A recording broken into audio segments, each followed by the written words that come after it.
This TwinPetes Investing podcast is brought to you in association with SharePad from ShareScope, the UK's #1 investment data and analysis software for private investors and traders. Visit sharescope.co.uk and discover the advantage.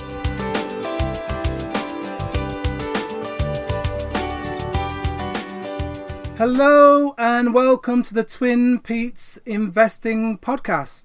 This is podcast number 45 and I'm very, very pleased to tell you all that we have a guest with us today. We like to shake things up and I was given a great opportunity today to have somebody on the show, and they've agreed to come on and they're going to be with us in about 15-20 minutes. I won't tell you who that person is yet.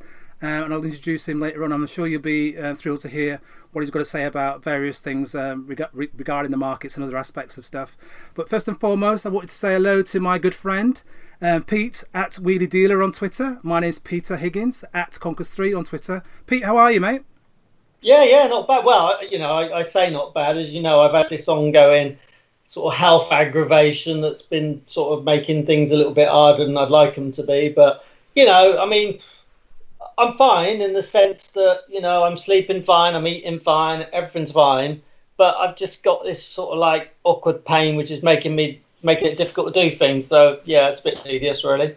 I'm not trying to be flippant now, but the awkward pain isn't been the volatility of the markets giving you a jab in the hip, is it?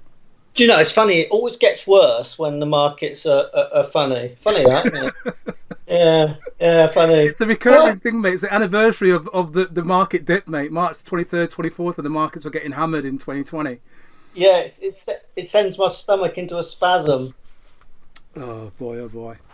Right. So, Pete, we've got a guest on, so we just want to cover a few bits and pieces beforehand.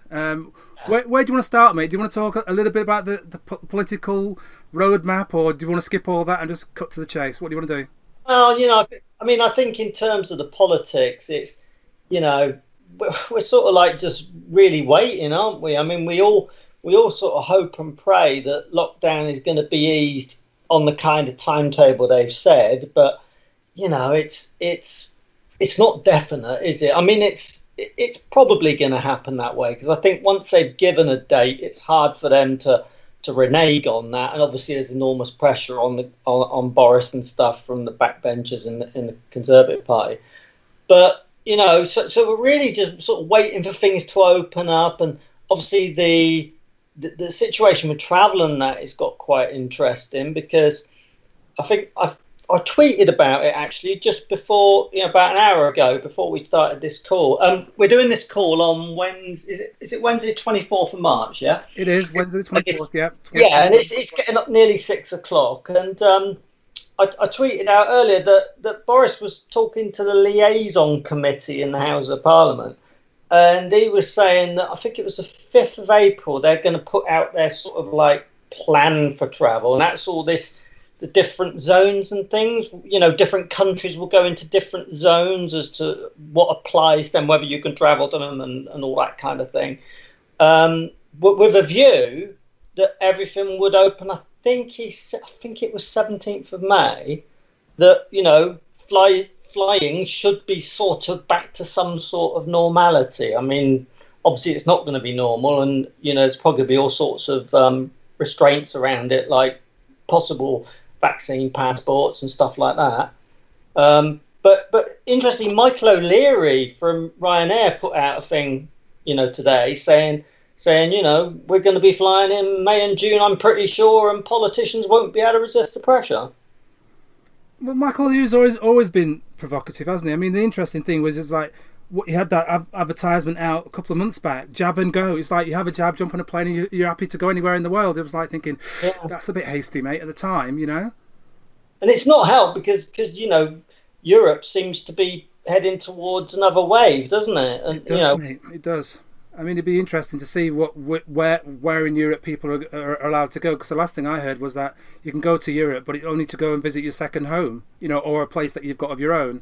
So everyone's going to be saying, "Oh, can I 2 dibs on your villa?" You know what I mean? I paid to go and stay in your villa and say we're family. You can see that happening, can't you? To get around it. Did you hear that one today? That apparently Angela Merkel had said there was going to be like a 5-day lockdown around Easter. I've no idea when Easter is. But apparently she's now rode back on that and said, well, actually, there's not going to be a 5-day lockdown. Did you hear that? I didn't, Pete. It does make me wonder, though, exactly what they're looking at regarding the decision making, because it seems very, very erratic to me. You know, they're saying within any 24-hour, things can change. We had that with Macron regarding the AstraZeneca vaccine. You know what I mean? And then they backtracked. So I don't know, mate. Until something gets written into law, it's just, for me, it's just noise at the minute. I'm just trying to get myself away from some of the noise, unfortunately, mate. Yeah, but it's interesting because it implies that Merkel's under a lot of pressure, to open up. And the idea of they were saying that a lot of the German population are not very happy about it. So, if that means that Europe's going to open up more, possibly that will mean that the economic situation in Europe may ease a bit. But then again, if the pandemic gets too much, then it's going to put people off doing things. So, it's so much uncertainty, isn't there? There is, mate. There certainly is. There certainly is. I mean, it's like I always say, I don't get all that sort of heads up about it in terms of the markets and stuff, because what I tend to do is just look at what the charts are telling me. I mean, I do sort of believe in this theory to an extent that all of the available information in the world is encapsulated in those charts, and I think to a large extent that's correct. And when I look at the charts at the moment of the indexes and stuff, you've got the US indexes. I mean, the NASDAQ is the weakest one. I've actually got a tiny short spread bet on the NASDAQ 100, but it's really small because, I didn't want to go too big on it. It's so choppy. But that one's definitely one of the weakest indexes. The Dow has only really just come off its all-time highs, which really is just like a sort of healthy correction. Not healthy, it's just a healthy pullback. It's not even a correction or anything like that. The German index, the DAX, it's just come off a little bit from all-time highs. So, these are markets that are actually pretty strong, as I say, apart from the NASDAQ. Nikkei is interesting because it might have done a double top. And I find that one quite fascinating. But I'm not going to worry until the charts tell me to worry, basically. I think what's happening, Pete, is some people are worrying a little bit more maybe than they should, and that's primarily because they're in certain stocks. And we had this conversation in podcast 43 and 44 about value and growth, and people moving from growth towards the value stocks. So the very, very high PE racy stocks that have done exceptionally well since the market bottomed around March 23rd, 24th of last year, those stocks that are up 100%, 100 odd plus, percent, they've eased off a lot. But unfortunately, a lot of the momentum investors are in those stocks, so they're worrying now about whether or not the peak is in for their stock going forward, because lockdown could be easing, and therefore some of the growth that they've had because of lockdown may not happen now. I definitely sense that. I mean, one of the companies that reported today was Bloomsbury, BMY. I think you hold it, don't you? Bloomsbury, I used to hold that, Pete, and I sold out of it last year. Yeah, well, it's interesting because they came out with really good results again. I think they upgraded their already upgraded expectations. But I can't help thinking with Bloomsbury, and they did hint at this in their commentary, that, what is going to happen to that after lockdown? Is a lot of their boost down to lockdown? The fact that, we can't do anything else, so we might as well read a book. And I wonder if there's an element of that in their numbers. It's there's other ones like the video gaming stocks that have done well through lockdown. Personally, I think they're going to continue doing well because I think there's such a revolution going on in video gaming in general.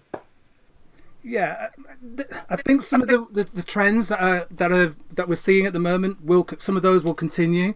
I think people will still continue to do a lot of gaming per se. Whether or not we've talked about Halfords, I think, because we're going in the summer, people will still be buying the bikes. I think that's going to still. I think there's a shortage, in fact, I've read somewhere as well, Pete, regarding bikes. So that will still do for Halfords, and that other smaller company, Tandem, will do well. We talked about the ventilation company Volution Fan. I think they will continue to do well. B&Q will still do well. Of course, the education companies will do well. Pearson and, like you mentioned, Bloomsbury regarding their books. And didn't Pearson, PSON, didn't it put out a warning the other day? I think it. No, I don't think it was a warning. It was. Oh, no? Okay.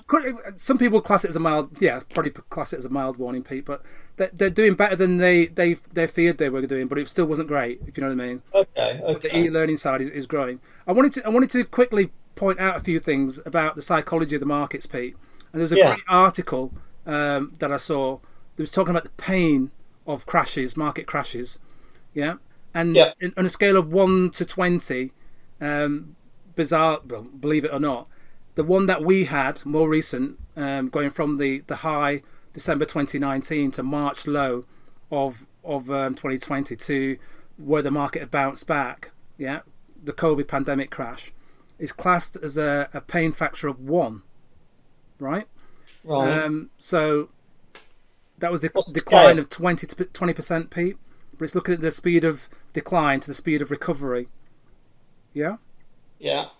And then you've got the likes of the 1929 crash and Great Depression, which goes from August 1929 to May 1932. And the recovery didn't happen until November 1936. Oh. Yeah? So you see where I'm going there with the pain indication there. The pain index there for it's 100. That's the highest and the longest and the deepest sort of depression that we've got. So what we had last March through to July to get back to that 20% decline and back again and recover was the shortest and sharpest that we've ever had.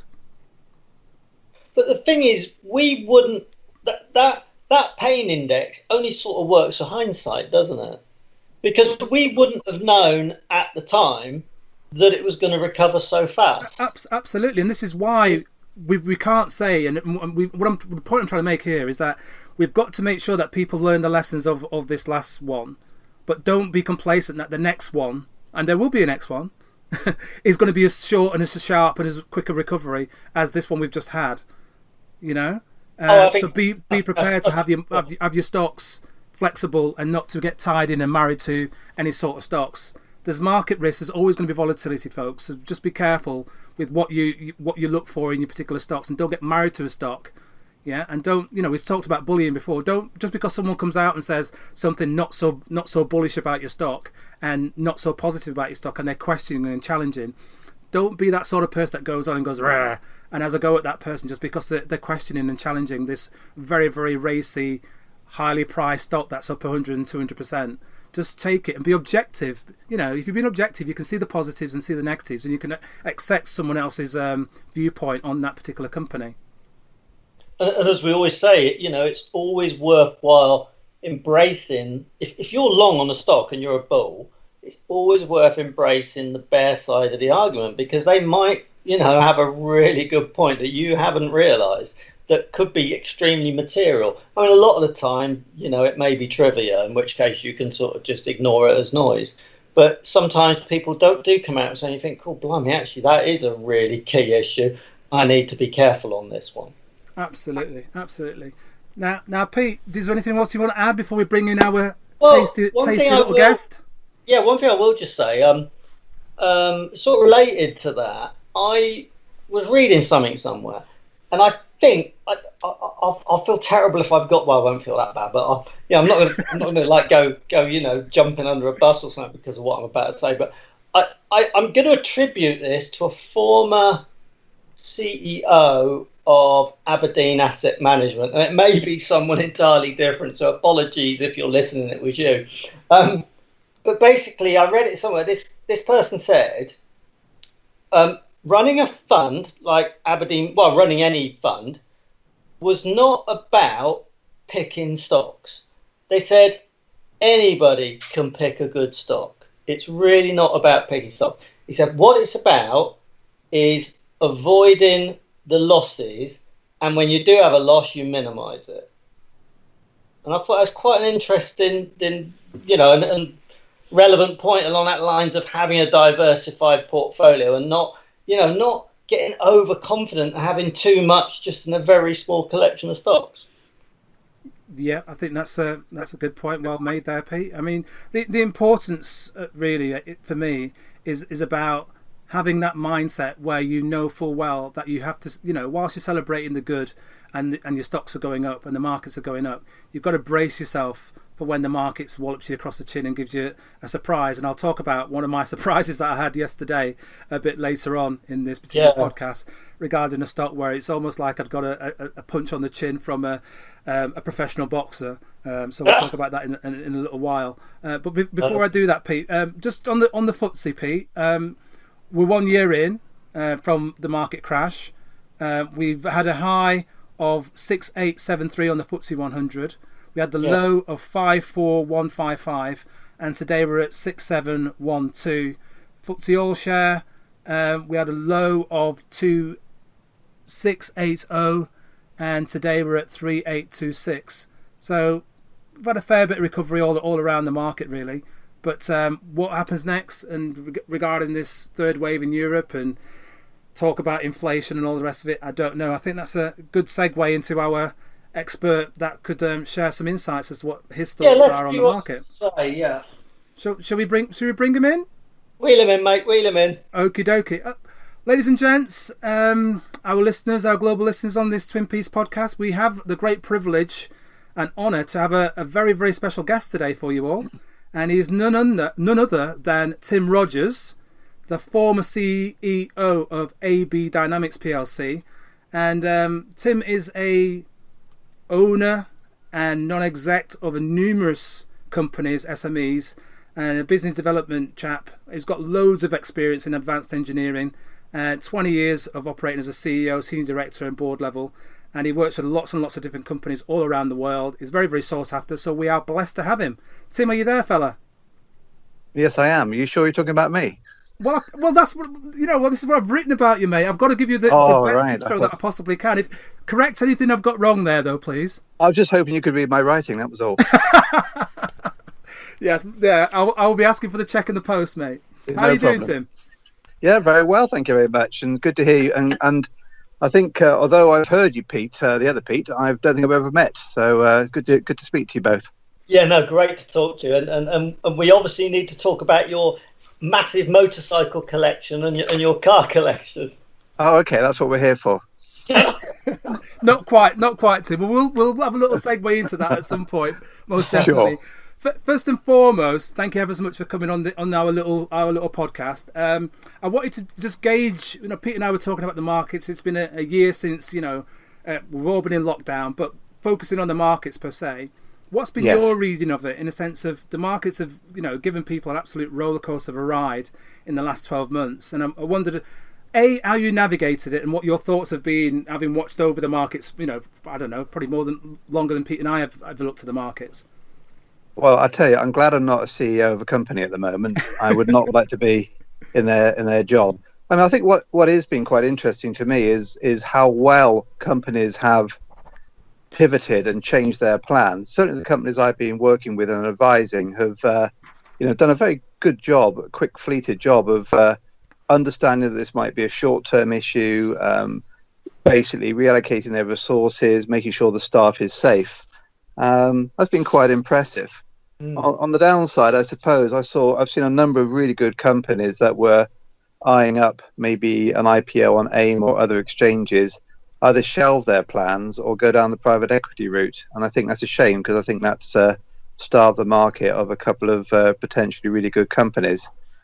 It's just been an unbelievable thing, really, to watch. In fact, you get so inured to the news, when you hear news that Debenhams are shutting or this is going to the wall, it doesn't really register anymore. It doesn't, something that would be massive if in normal times just seems to just pass the news. Oh yeah, well, that was expected. And I think we're getting very used to receiving bad news on the financial side. But at the same time, you can see that other parts of the world, like China, have bounced back, and Japan's, starting to bring itself back into the market again. And you guys talk about the stock markets. I mean, I don't really know why the indices in the US are at the all-time highs, but when some of the companies themselves are struggling on it. But we're in a different game, and I'm glad I don't really follow those markets too closely. Yeah, it's a very interesting time going on. I mean, going back to the companies that we've lost, listed or unlisted. I mean, the most recent one that just panged a little heartstring with me was Thornton's. It was like the first main chocolate company that I knew of, and it was like a very, very, very big deal if you ever got any chocolates, when I was a kid, from Thornton's. Yes, and then when I grew up, there was a retail outlet of Thornton's everywhere. And to imagine that now you'd be walking in various different shopping centres or high streets to not see a Thornton's. It's a bit like X amount of years ago when Woolies went. It's like massive. It is. And, what I'm not too sure about, I mean, there's other companies out there like Hotel Chocolat who probably set up business models based on the Thornton model, whether they're going to have that as an opportunity. I mean, the trick, it seems to me, is that those companies that are sitting on good access to capital, either their own capital or other people's capital. In fact, we've seen a couple of companies last year being able to go out and raise some money, and I think stockholders feel that they have to stick their hands in their pockets to support a company, otherwise they might lose them. The biggest of which I think was the cash raised by Rolls-Royce. We all believe we're going to be flying in planes in the next decade or so. So I guess it's a good bet. But there's got to be a point where if you're a company or an investor investing in a retail company on the high street, there must be the writing on the wall for those companies to look at it and think, can we go out and get a cash rise? No, I don't think it's going to happen. And they save themselves the ignominy of not being able to raise the money and having to close the company under duress.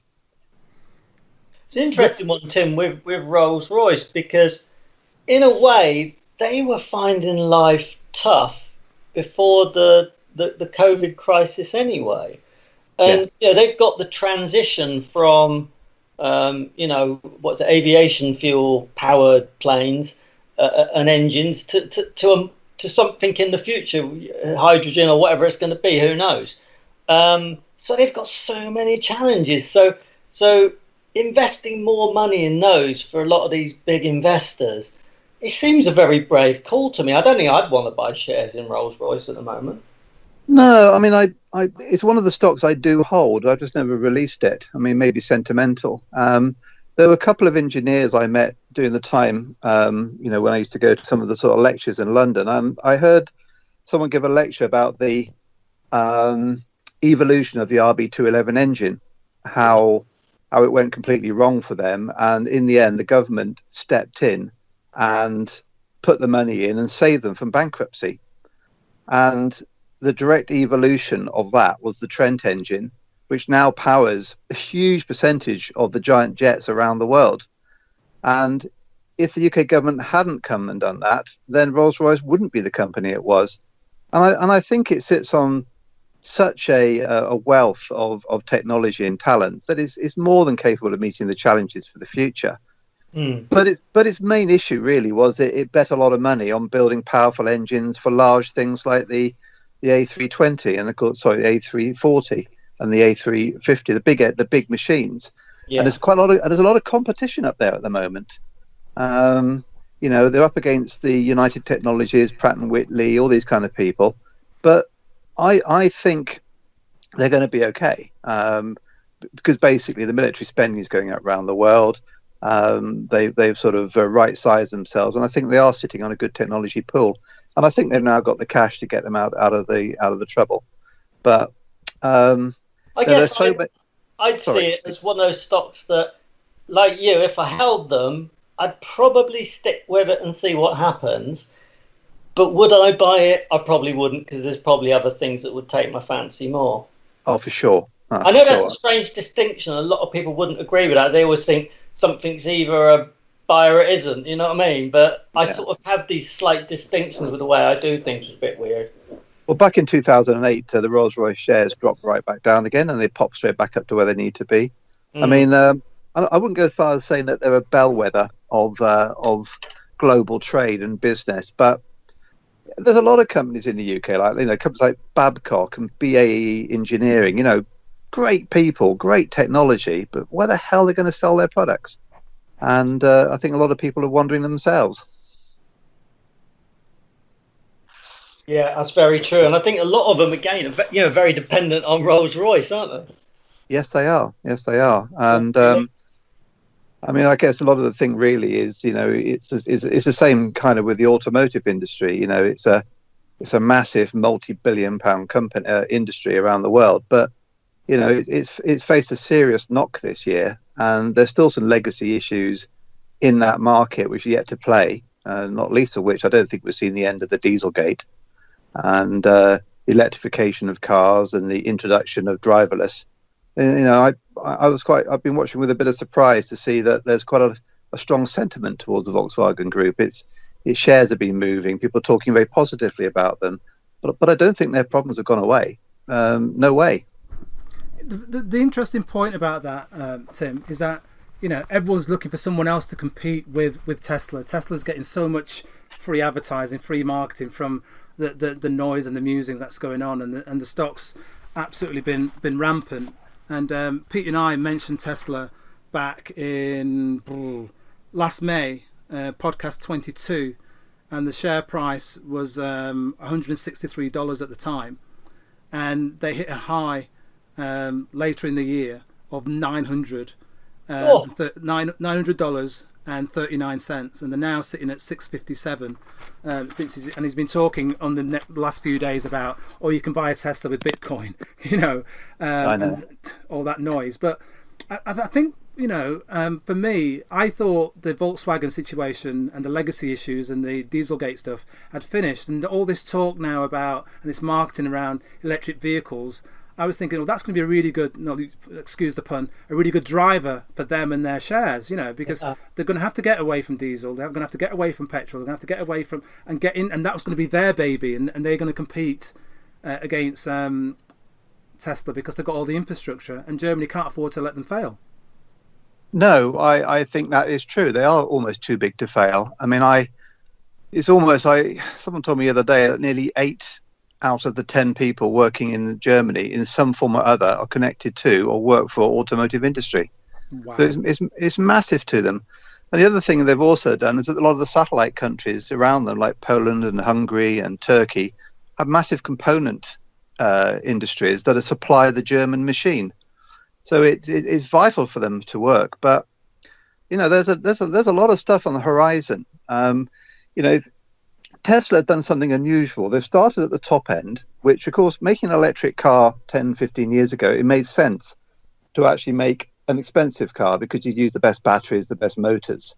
Nissan tried the other way around. They went in with a very low-cost car and tried to sort of trade upwards and go upwards in quality, whereas Tesla are gradually moving their product line down the food chain.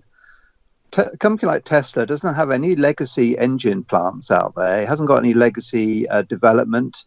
It started from a complete clean sheet in terms of its architecture, the way it approaches cars. It doesn't have to follow any prescribed doctrine that the Germans have to. And you've got a situation, I think, where you've got 3 major German car companies making products that are pretty close to each other in terms of how they look, how they feel, how they're driven. They all tend to use the same software to develop the car. And, level 3, which is what Tesla is, embracing in terms of its driverless tech, that's a start. But if we start to move towards level 4 and 5 in terms of autonomous driving, that will kill off huge swathes of the car industry. Because basically, you're going to have a car, your car that sits on your drive is a huge asset to you. And even if you used it every day to go to work, you're never in it for more than 2 hours. That means that your car is sitting in its drive for the majority of the time, not being used. Well, if you talk about level 4 and 5 car technologies in terms of autonomous, that becomes ride sharing. You summon the car and it comes to you, and you get off and go somewhere. So you're not going to need a super duper car with great handling and all these features on board. You're just going to need a pod that's got a decent ride. And that's got to be a massive fear to the car companies. And it moves way beyond electrification. It basically moves to where a decision has to be made on the legislation whether level 3 can be accepted on the roads. And if it can be, then level 4 and 5 can't be far behind. And I think the car industry as we know it is going to look completely different in 10 years' time. That's a very, very, very good point you've made there. I mean, I think the concern for most countries is that they've fallen behind Tesla, and they're all playing catch up, I think is what you've touched on there. And, you know, as you've touched on regarding Germany and Europe, they can't afford for one company to monopolise this. Otherwise, as you say, it's going to kill their industry. Millions of people involved in it. And so therefore, where do they then place these workers, and where do they get their revenue and taxes from if people aren't able to work in an industry? Yeah, and if you ask, any decision maker in the European Parliament or anyone in any other government, what are you looking for? Why do you want autonomous cars? And they talk about safety, and they talk about cost of lives and being able to free up all the roads. And in fact, it would be easier to introduce level 3 driving now if you took all the human drivers off the road, because it's actually the human drivers and the interaction with the driverless cars that causes the problems. Who's going to do that? You're going to have very closed communities like Singapore, maybe, or isolated communities where you could bring that about and have the money and infrastructure, because it's not just the car, it's the road. And if 5G is going to be rolled out, are we going to use the same protocols to communicate from one car to another? And these are things, and I fear that this will drag in Europe because there's too many vested interests from too large companies to have this happen. Yeah, and I think that's the biggest issue, I think. Yeah, that is often the case. I mean, talking about infrastructure, I'm blessed in that I live in Leicestershire, so I drive into the centre of Leicestershire quite often, and via the school run as well for my daughter. And a couple of weeks back, we had to take my daughter back to school for the first time in several months. So a particular route I go on, we've got a Foss Park establishment there, which has got lots of the big shops. And there's a new next shop going up, and they're putting in place Tesla charging points. That's the first ones I've seen in Leicestershire. So the infrastructure is going, but it's just bits and bats, isn't it? You've got to travel 100 miles and plot your route as to when you can get to a charging point, whether it be a Tesla charging point or another charging point for your electric vehicle. So that, as you say, the infrastructure is a long way away. So let me ask you this question then, Tim. You've mentioned Tesla, Volkswagen, and so on and so forth. And obviously you were at AB Dynamics, so you know the engineering, you know the automotive industry quite well. If you were to say, right, I've got my ISA money going in on next month, April, right? I'm going to put the lump of my ISA money into a stock regarding the future of automotion. Which stock would you choose? I'd go Nissan and Tesla. That was answered very quickly, mate. You've thought about this already, haven't you? Well, I just thought about. I was just looking at which companies are better prepared for electrification, and which companies are prepared for level 3. They're car companies. I mean, the thing is, Tesla is overvalued. Yeah.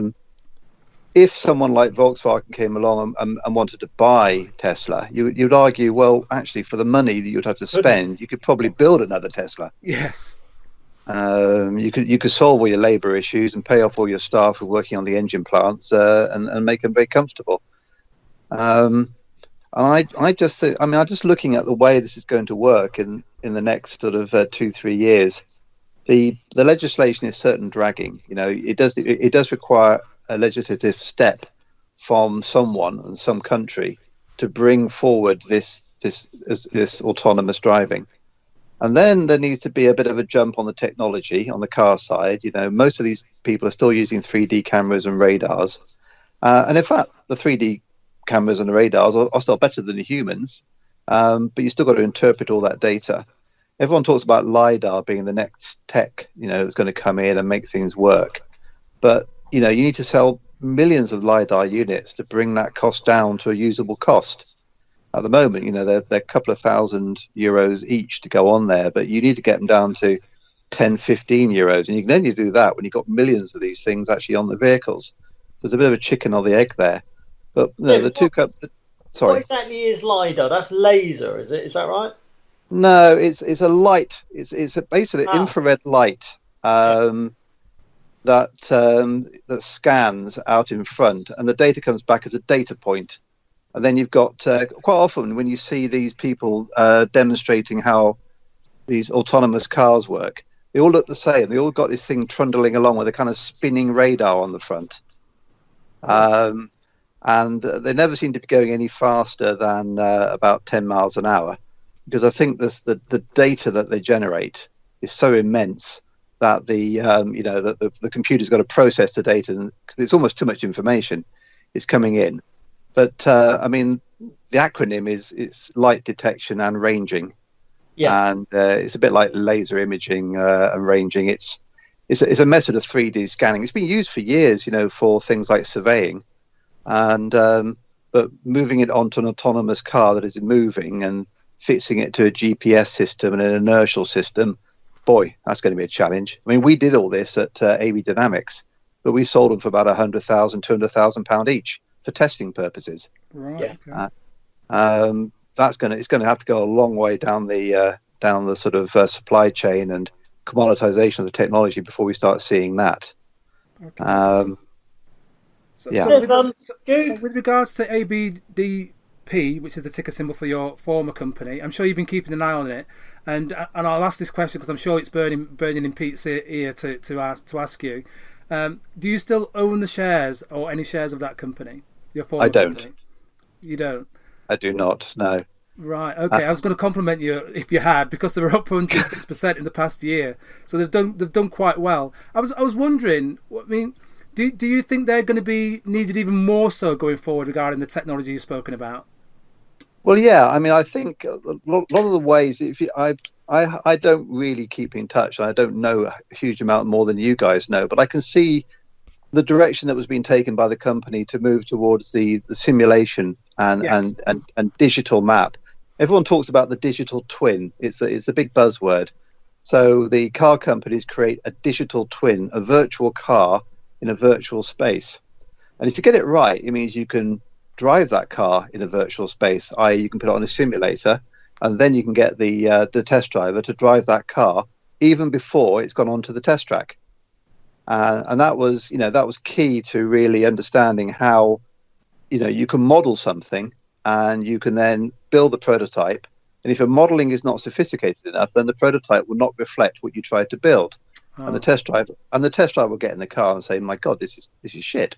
And it's quantify what you mean by that. All right, it's it doesn't handle like you told me it might do. It pitches in the corner. It's got this. It's got that. And they have to then translate that information into a digital form. And this is what the robots can do. They can drive it and provide that information. and when you're evaluating the emergency braking systems and the driverless technology on board, all that information can be taken off and it can be fed into a simulator. And I think that seems to be where ABD have done a good job. And certainly that purchase of RF Pro was spot on, because they're not quite the Microsoft of the simulation world, but they're close to it. So you've got hardware and you've got the software company all in one place, which is like an Apple model, isn't it? Yeah, absolutely, yeah. And they're still able to, I think, sell, because the product is so good from RF Pro, they're able to sell it to other people. But it does mean that you can integrate that product. And I would imagine that's really the direction of where the company wants to go. And the fact it seems to be developing its distribution channels by making these acquisitions of that company in America, and that more recently that company based in Singapore. So the distribution channels are very important, plus the offices they set up in Germany. So yeah, it's it needed that slightly more aggressive corporate head, the one I didn't have, to really drive that company forward to the next step and undo some of the legacy stuff that I set up, which you have to do when you take in a small company and move it forward. You accept certain things with the knowledge that you're going to have to undo it one day, but it's better to get someone else in to do that, because they haven't got they're not wedded to it. And I think that's what's been happening. Yeah. Sorry, Pete. I've got a few questions for you. Go on, Pete. Yeah, I was going to say, so we were talking about Tesla and the autonomous vehicles and stuff. Am I right in thinking Google are doing a lot of work on autonomous driving and stuff, aren't they? Is that right? And is there any other companies doing stuff? Well, there's loads. I mean, you just got to type it in. Type in level 3 autonomous, and you'll see every single company coming up.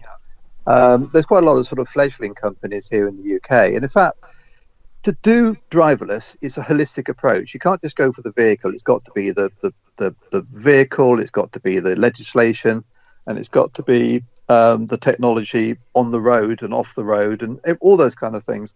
And I think the UK is actually doing quite well there. It's quite a long way ahead. I think America is further ahead because it's got the large tech companies. So you've got NVIDIA, and you've got Google, and you've got Tesla, and you've got lots of other companies all getting involved in this space. And it will be two things that have to happen to make this really go: legislation and some form of harmonization of the technology. So you can't have one company using a 5G in one way and another company using 5G in another. They all have to agree what that is going to be. It's common standards, isn't it? Yeah, like what happened with the mobile phone companies many years ago when they sat down and agreed on GSM.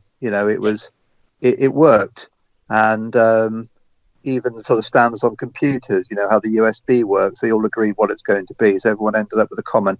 Once that happens, then I think it will move forward very quickly. And I really can't predict when that's going to be. And I really can't predict what the appetite is because... Yeah, well, I think that's another factor, isn't it? It's the sort of the human side, the ergo, whatever it is side. How much people, how user-friendly people find it and how happy they are to do it. I mean, it's going to feel so weird at the start, isn't it? Getting into your car and it's being driven for you by nobody. That's going to be really weird. Well, no, and I've always argued when people talk about, being driven, I said, well, why don't we haven't got a taxi, and the guy gets in and drives you there and it gives him a job and everyone's happy. But apparently that I've misunderstood the question, apparently. But, the other thing about it is that we don't need nice cars. We want nice cars. So all we actually need is a little Hyundai i10. That will do everything we want. But we don't want that, do we? We want to be able to other cars are available. Yeah, well, yeah. Other cheap cars are available. Well, I go back to a car that's not made anymore. Was it the Daewoo Matisse? That was always the sort of the cheapest car you could buy. Yeah. But that would get you to Oxford down the motorway. That would take you shopping. It would do most of the things. Even at a push, you could take your skis and you go skiing. But it's not that we actually need these cars. It's that we want these cars, which is why, and this is what Germany's been doing for years. It's been making cars that we want, not that we need. The Koreans used to make cars that we needed, but now make cars that we want. So they're all trying to go up this virtuous slope to the same point where they all want to make these cars, and it's getting very busy at the top. Hence these consolidations we're seeing now between GM and Chrysler and Fiat, and there's going to be more of these going on. And GM sold their Opel unit, and there's loads more stuff, loads more consolidations happening, and someone will drop out. But the problem is that some of these European car companies have state money in them, and they'll be kept alive. The French will keep alive their bits, the German will keep alive their bits, and the Swedish will try and preserve Volvo with Geely.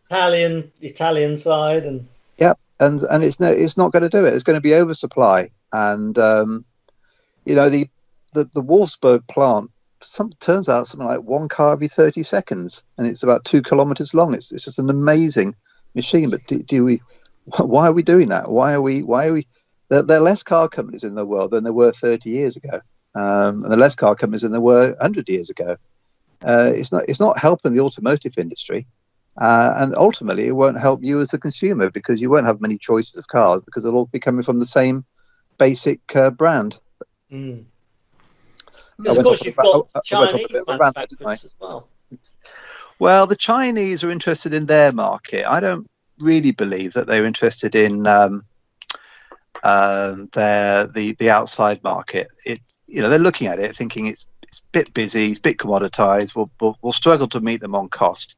Where they're interested is that if you're an aspiring Chinese executive, it's nice to buy the Western derivative of that car. So there's a Passat, long wheelbase Passat you can buy. There are Lincolns and stuff.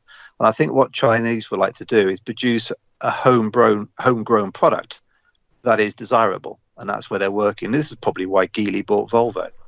And we don't think we've seen the end of that. I think they will buy themselves into a position where they'll be able to offer homegrown Chinese quality products, and that's a massive market. That makes sense, because I mean, with the rate of growth in China, and with so many people being moved out of poverty and being into more middle class, whatever, there is a huge growing market for them anyway. So as you say, why bother competing in the rest of the world more than you need to, when you've got that massive market at home anyway?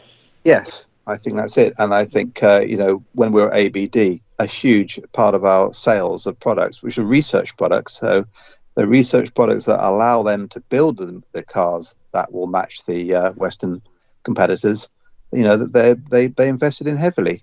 In fact, a lot of companies, when I joined ABD, flipping out, how long ago was that now? 2012, there was a sudden surge in R&D spending by the car companies. It had gone through a bit of a doldrums in 2008, but there was a whole lot of things happening, and ABD was in the right place at the right time. And we did grow very quickly, and we were able to put in new facilities, new resources. We were able to change things very quickly, bring in new products. But the other companies in that industry were doing equally as well. One of the companies that flies under the radar, I think, is Spectris. But they were acquiring companies, and they were doing quite well. There was companies like Humanetics in America, and I would go to these trade shows and see everyone doing well.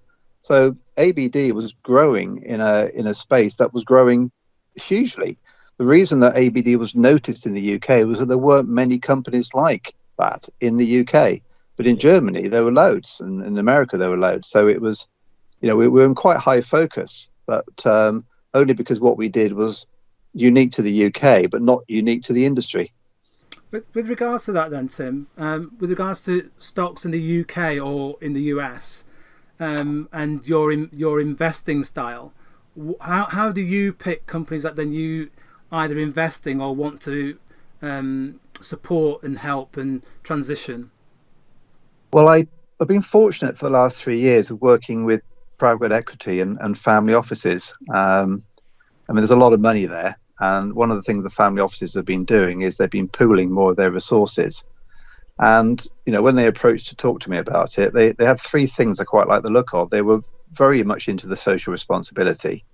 They had a much higher quality deal flow and much simplified due diligence. The decision making was made almost within days. And they were increasing they were reducing their reliance on external funds to manage their money and doing much more direct. And the four things I saw them investing in, and I believe this is really where the money is, it's all long-term stuff, but it was food, farming, clean air, clean water. That was where the majority of the billionaires' money is going into. Long-term, they look at companies with low turnovers, strong management teams. They're very keen if it's asset rich, so land, real estate. That's the kind of thing they're really getting into. And my own investment strategy has been, since I've left ABD, I have purchased houses, I have purchased land, and as Wheelie Pete knows, I've also bought a few motorcycles as well, classic motorcycles, thinking that might be an alternative plan. But the world is awash with private equity money, and I've even seen a couple of IPOs being diverted in the last 18 months down the private equity route.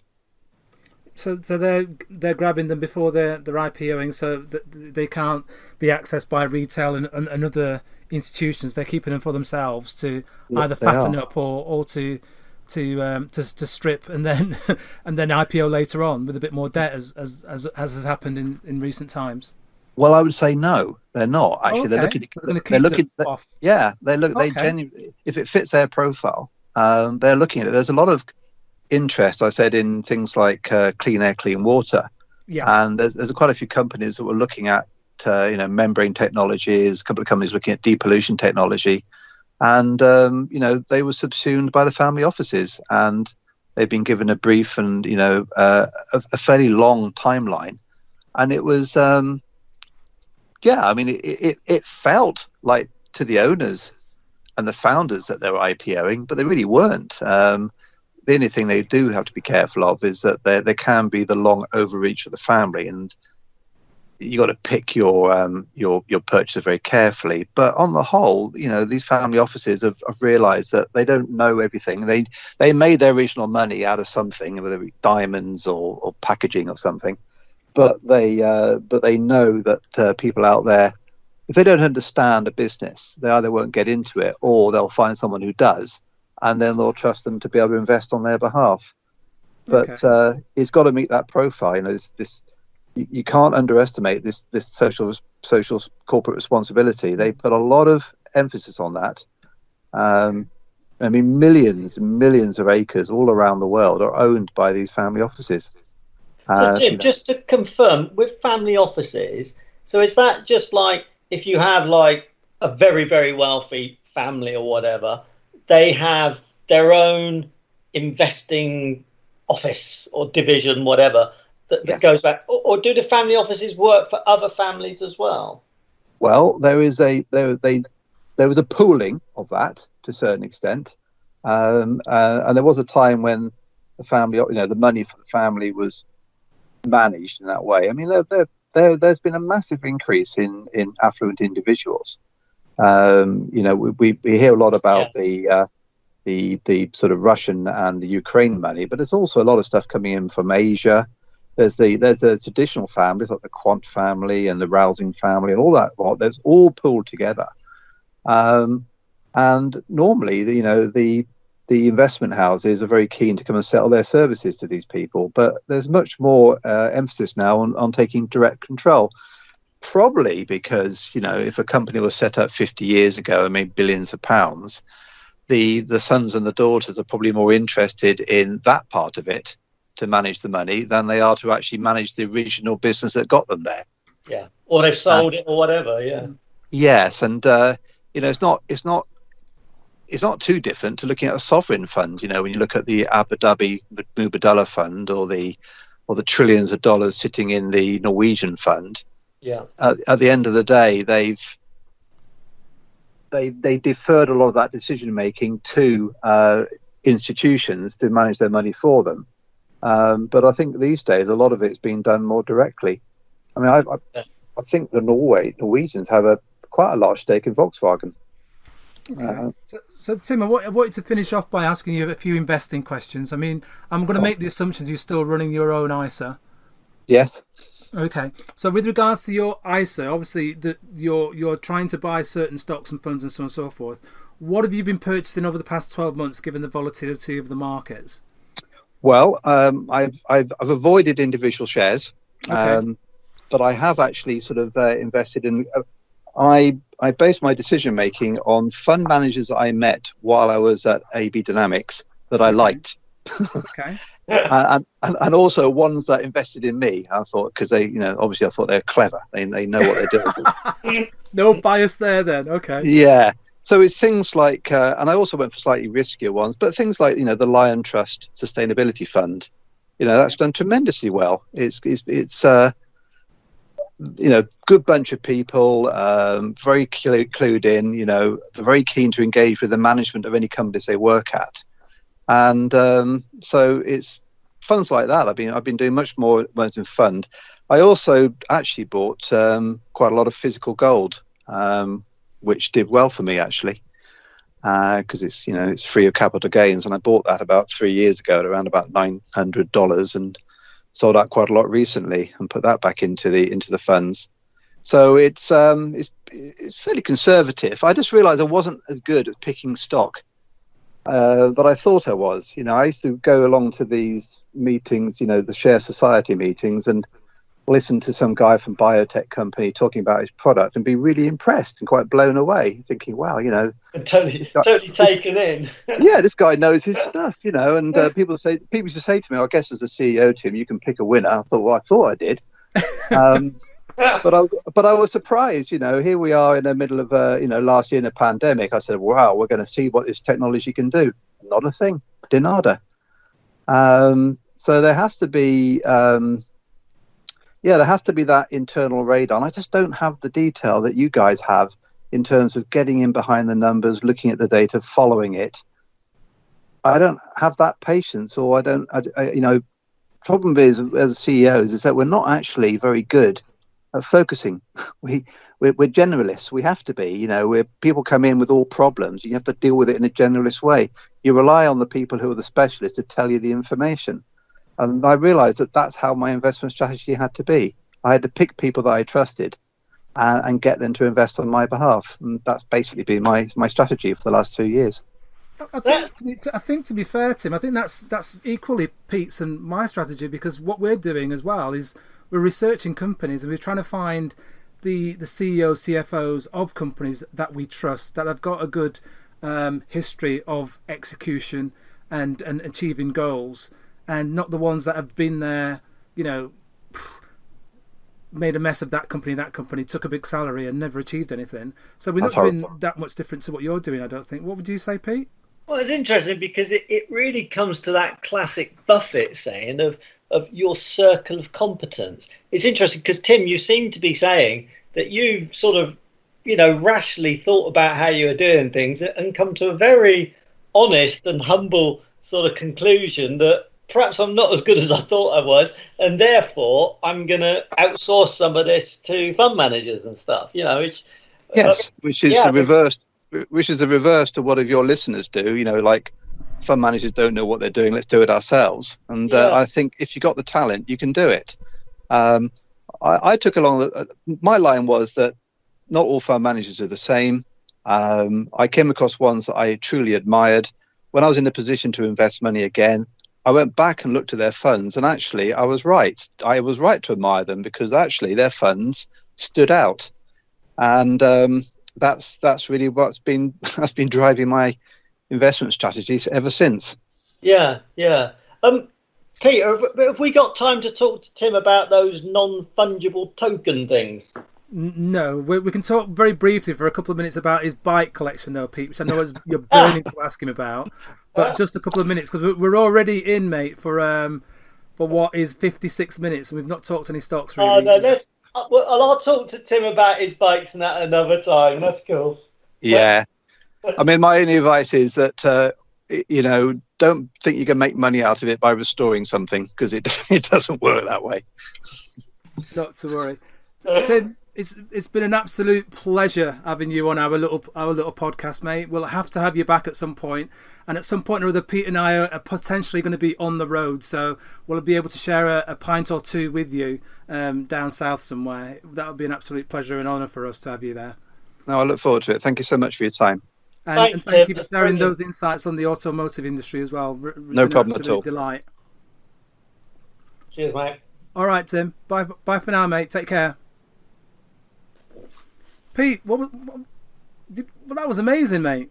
Really good, wasn't it? Really good. Really useful to hear what his thoughts were about, how the whole automotive thing's going with all the autonomous stuff and the level 3, level 4, level 5, all that kind of thing. It's fascinating, and the idea that you're gonna, not own a car yourself, and you're gonna call them in when you need a lift to the airport or something. Oh yeah, the ride sharing thing is going to be huge, Pete. I mean, essentially, your car, you'll use it for your car, and then the rest of the time it can go off and actually generate revenue for you because someone else is using it.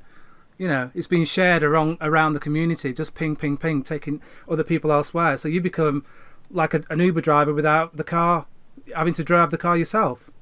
Amazing. It's huge. I thought that point that Tim made was fantastic, because we know what's going on out there regarding stock shares and people's psychology. The markets are going up, so everybody's a genius now, right? Everyone's phenomenal. Look what I've done since March. My portfolio's done this, my portfolio's done that. My stock's going to the moon and all the rest of it. And his way of looking at it is like, I was a CEO and stock picking is not my bag, so therefore I'm going to outsource it to somebody else.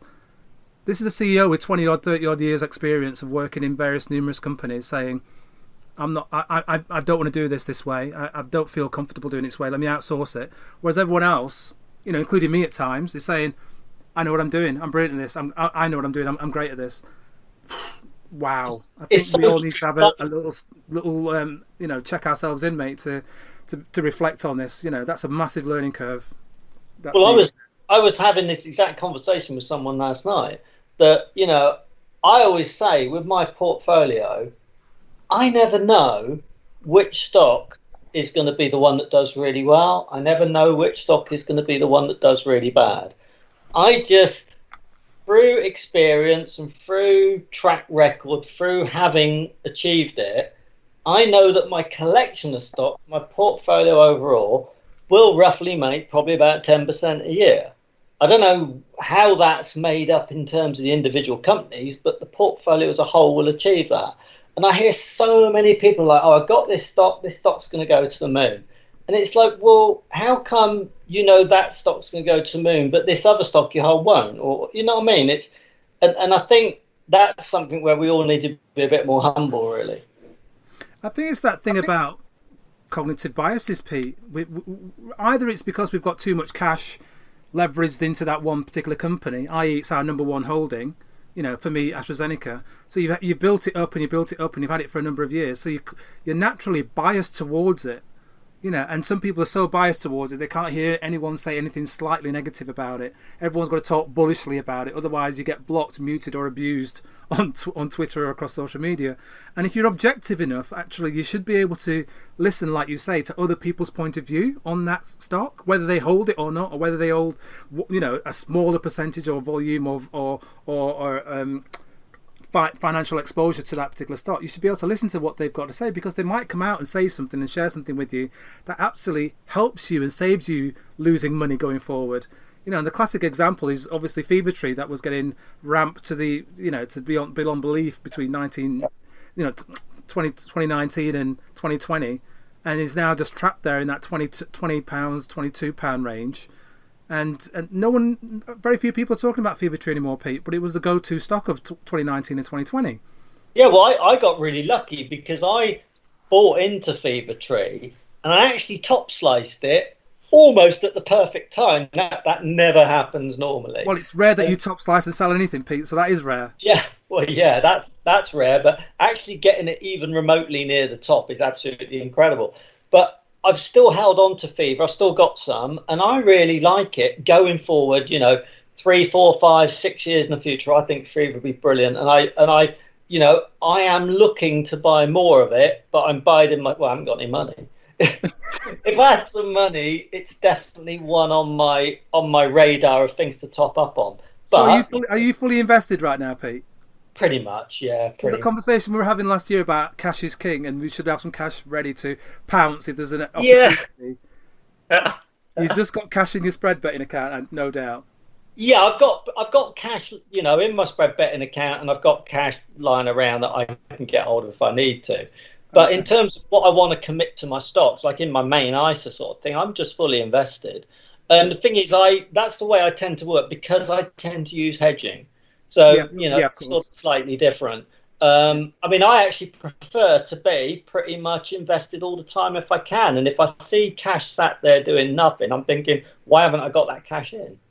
No, I fully understand that, mate. I mean, the reason why I keep cash is always if there's an opportunity to add somewhere. It gives me that optionality to add some more or to buy something that I think's in bargain territory. And I've been, as I've said to you before, I've been going further and further up the food chain, but we haven't got time for me to talk about some new stocks that I bought of late, and I'll talk about that in the next podcast.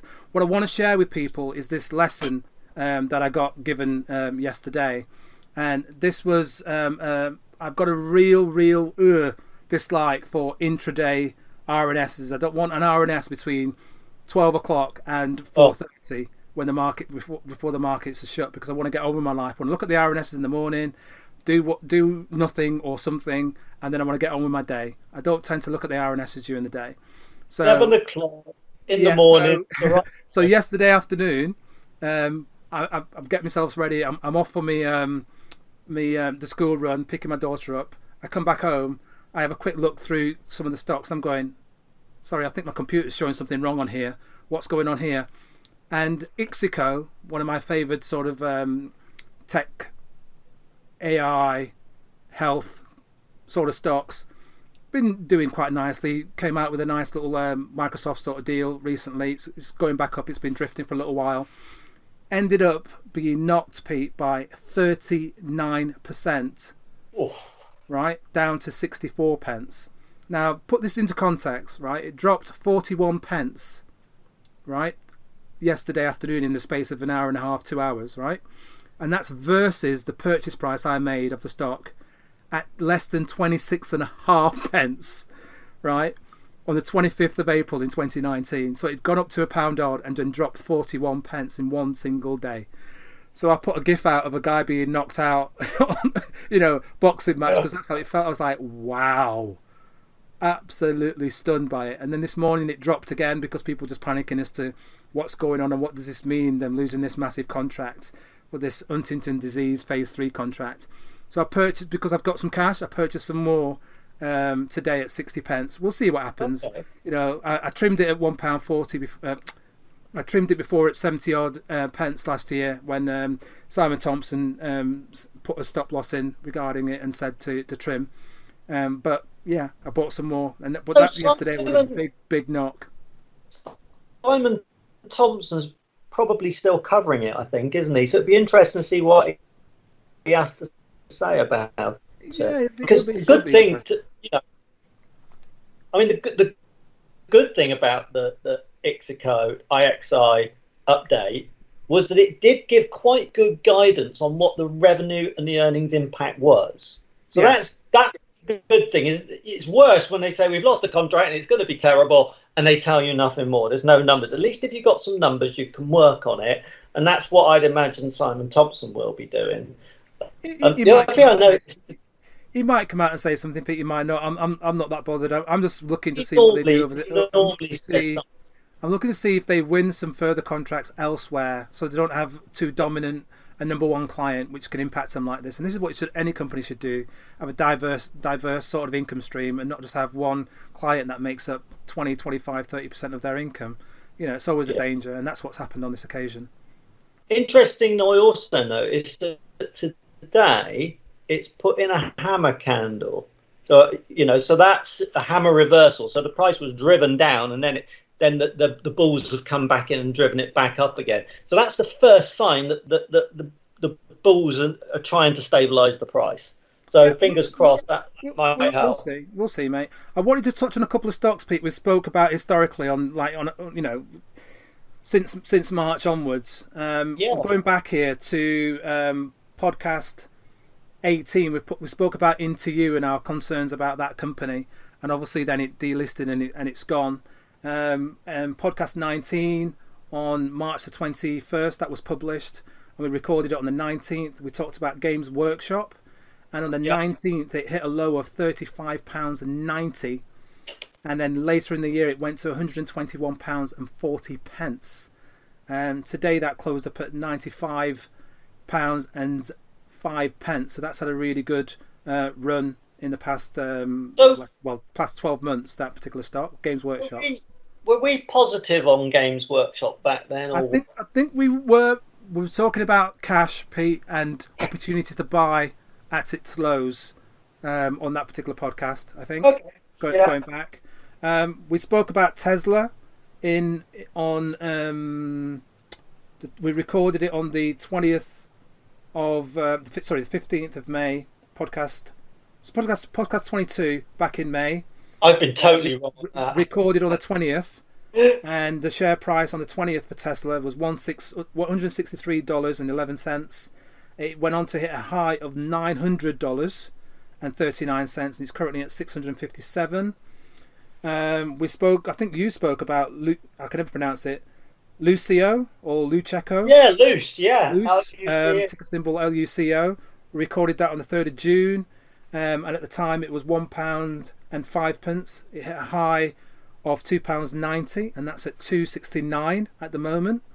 And in podcast 33, we recorded and published on the 7th. It was 7th of October. It's £1.15, and today it's at £2.72. So anybody that researched that and took our little mentions about it and went away and did their research on those stocks, well done. Happy days. Well done. Yeah, I mean, I think we were talking about this the other day. I think when we look back about the stocks that we've talked about, we've got quite a few wrong. There's no doubt about it. But actually, we got quite a few right. And one that stands out to me is RMG, Royal Mail, RMG, that you talked about. It's done absolutely brilliant, that one. It's shot up. I think that surprised everybody, Pete, because there's been perennial trouble and strikes and this, that, and the other. And the COVID came along, and they were like, "We're so busy, we need to we need to get more people in." You know what I mean? They were recruiting throughout Christmas and before Christmas, and normally they recruit at Christmas anyway, but they're recruiting in the summer because we're getting so busy. You know, people sending cars everywhere because they couldn't travel and see people. So they've been on a boom, mate. Other ones we talked about, I remember things like Vistry, you know, the house builder, VT1. Yes. We talked about house building in general and said, yeah, it looks a pretty good sector. And we've been pretty much on the nail with that, so that's been good. Pets at home we talked about, that's done really well. You own pets, don't you? So you've absolutely popped on that one, mate. And then everyone cycling, not enough bikes, Halfords as well, that pops. Yeah, you did brilliant. You called that, mate. That was absolute belter, that one. I mean, this is the problem. We're mentioning these stocks. We don't have any, you know, apart from the odd ones that you've had, Pete. We don't own them, so we're just mentioning them to people to go and do their research. But you know, these stocks have done exceptionally well, so it's good to be able to mention them, and other people, our listeners, have done well out of it. So I'm really, really pleased about that. Well, this is the thing, and it's like the simple fact is you cannot hold every potentially good stock there is, and you know, doing what we do, we're always going to have loads of stocks that interest us that for whatever reason we don't buy because we've already got other things. Absolutely. Pete, I'm conscious I've not asked you about one stock that you wanted to mention, mate, and we run out of time. Have you got one that you can quickly just share with us? Well, one I'll throw in very fast is SPE, Sophion. Well, that's been around for a while, tech company, yeah. Yeah, I think they had results today, I think it was. But they were, you know, good, decent, positive results, and they made the point that the whole sort of like lockdown and rapid change and all the rest of it plays to their strengths because they make software that's to help companies with innovation and with R&D, and they're going from a sort of normal software sold under license model to go into a software as a service model, so to get more predictable recurring revenues. I think as a buy and hold, nice, decent tuck away stock, I think that one could be really good. I don't hold it, but it's definitely one that interests me.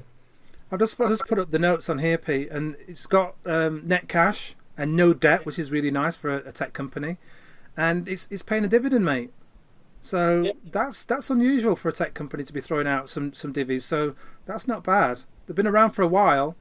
It's quite unusual because I don't know any other companies. I don't think there's any listed that do that kind of innovation software. Okay. I'm moving to software as a service as well, so that's interesting. Okay, SPE, the ticker there, yeah. Yeah, SPE. So it's off just slightly today, 3% at 865. It's up 66% over the past 12 months. It's up 6% year to date. It's got a price range of pretty square here, Pete. £5 and £10 is a 52-week range, so it's almost in the middle there, mid Fibonacci sort of level there. At £8, £8.65, so mid-ish, 750 and up, and then after that you've got 850. So yeah, upper part of the Fibonacci range there. I think it's another one of these that was all the rage 2 years ago, and everybody on Twitter was talking about Sophion, and then it's sort of gone off the boil, and you never hear it mentioned these days.